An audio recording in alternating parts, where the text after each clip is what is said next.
Hello and welcome back to this series of how to make videos, which I hope will be useful for teachers and TAs in primary and middle schools. At the moment here at Iverdale Primary School, our Key Stage 2 classes are working on the topic of ancient civilizations, and one of the teachers asked me to develop an activity where they make a catapult.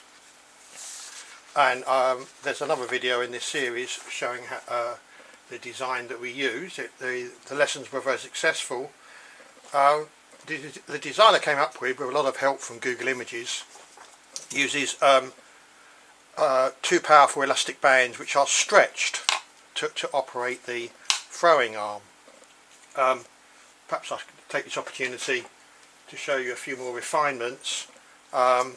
We did have one or two where this part collapsed. These card axle supports were under so much force, so I've doubled them up now, so we've got two thicknesses on each side.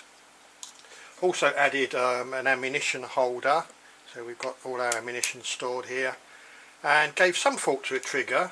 Of course we just release them with our fingers, but here I've made a very simple trigger with some blocks of square section wood, a piece of dowel, jumbo straw on top, and then some tubing to retain the piece of dowel so it doesn't get lost.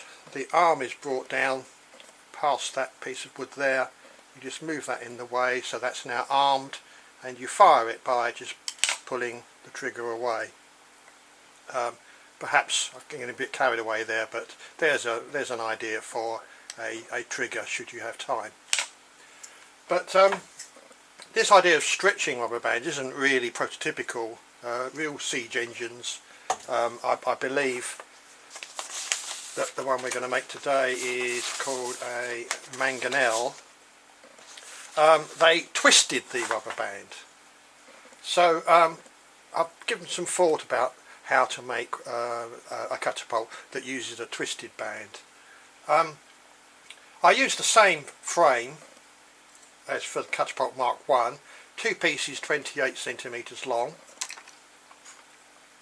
with 10 centimetre spacers, this time just one at each end,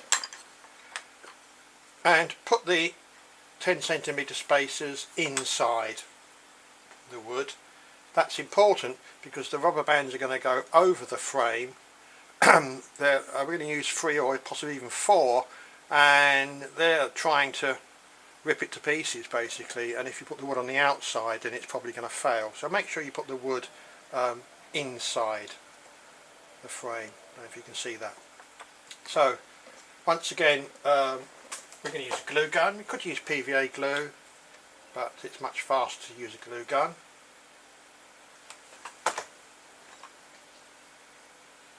Go. When you're gluing on a surface like this, always slide it to stop it from sticking to the table. And then the other side. And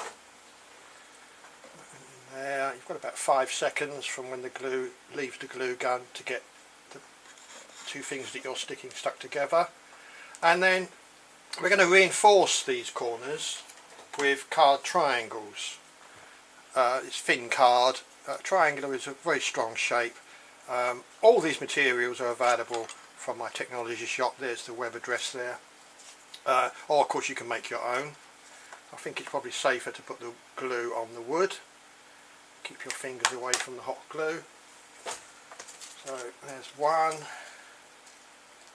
I'm now going to speed up a bit so you don't get bored watching me. 2, or try and speed up anyway. 3,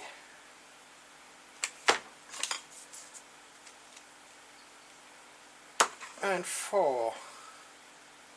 Now I usually just put triangles on one side, but these rubber bands are going to go across here. They're really flexing the frame and trying to break it, so I think it's a good idea to put triangles on the other side as well.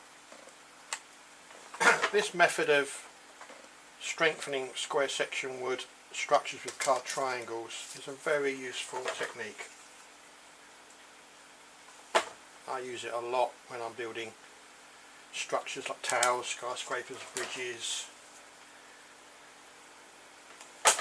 There we go, and there's one more.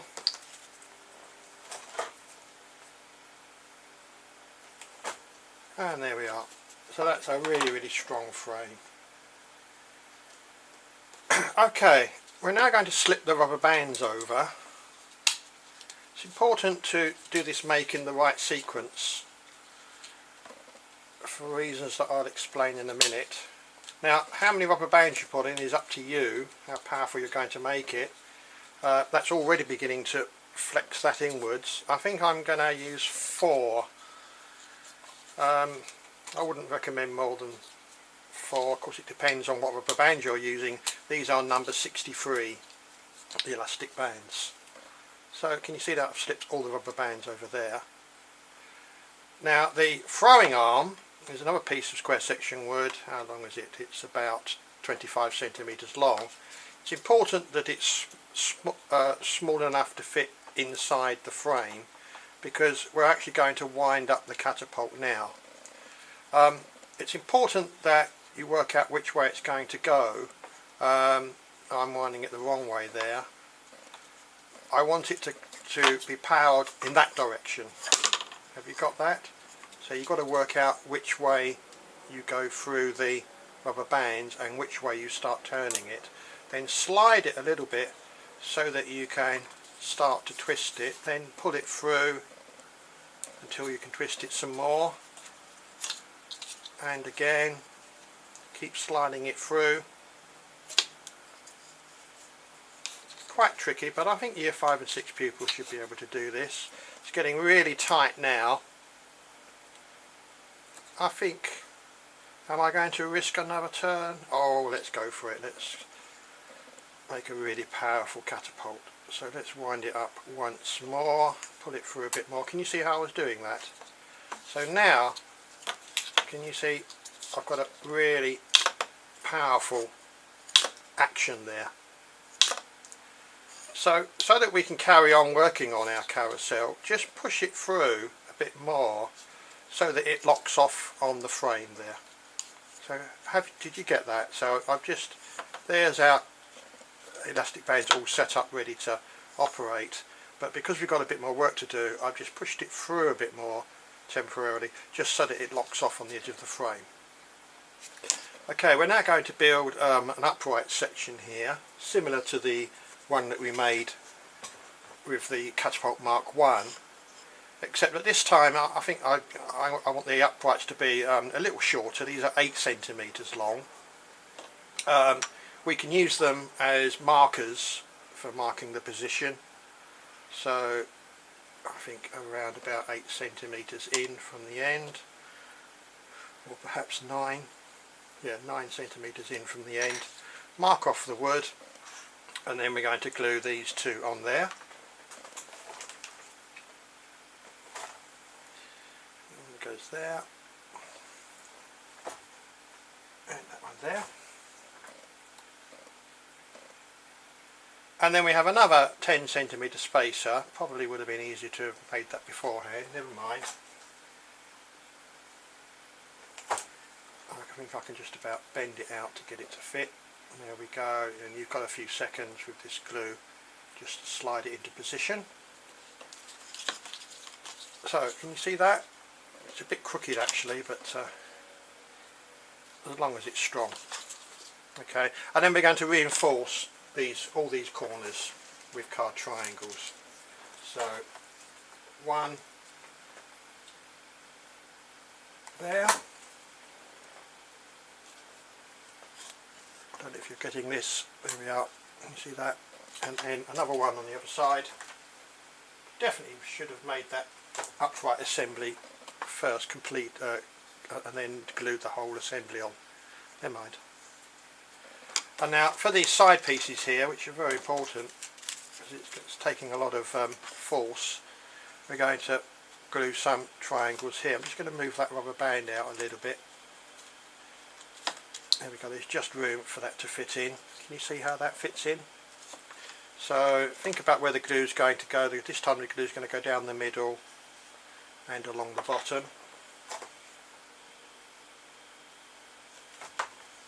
So we'll put that reinforcing triangle there. Okay, and then another one the other side.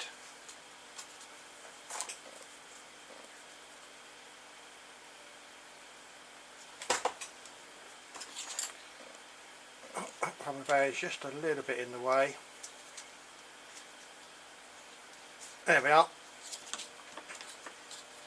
So that's now a very strong upright section we've got there. Now we can slide this back. So I'm just sliding it through the rubber band so that it frees up, and we can actually take it near to the end. I was thinking about perhaps gluing a small block of wood onto the end there, but the rubber band is so tight I don't think that that's going to come out very easily at all. And you can see now we've got the catapult action,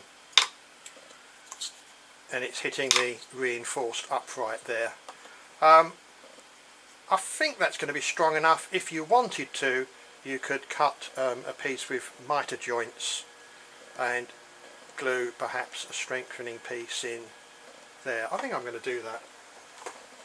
But I've been testing these without one and I haven't had one fail yet. So that's definitely an optional extra.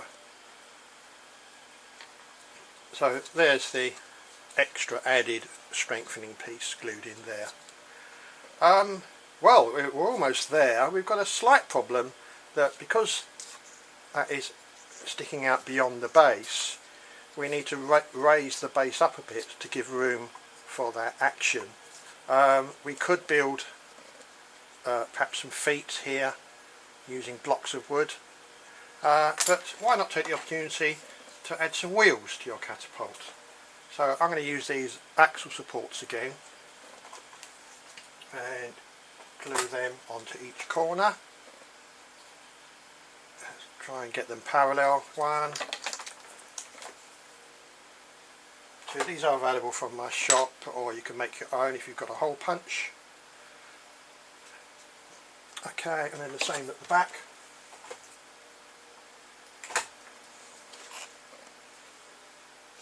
I think real catapults often did have wheels. They were hauled into position by teams of mules or horses, no doubt, or even men. And then for the wheels and axles, I've got some axles here and some MDF wheels which are slid through the axle supports like this, and then the other one. And now that also raises up the catapult from the floor, from the ground. Oh, that's being a bit stubborn. There we go. So there's now room for, I don't know if you can see, there's now room for that part there to swivel. For a bucket where you could make something out of wood, perhaps, I'm using a drinks bottle top. You might want to make something that looks a bit more Roman or a bit more ancient Greek. That's simply glued onto the end there. And you might, it's optional extra, you might want to add a striking pad there, just a small piece of wood about 3 centimetres long. And you can actually control the trajectory of your missile by adding more and more of these. The more you add, the sooner it's stopped and the higher the projectile will run. So can we see the action there? So we load it up with some ammunition, and you should be able to get 3 or 4 metres out of these, depending on how many rubber bands that you put on and how much you're able to twist them up. So I hope you enjoy making Catapult Mark II. Thanks for watching.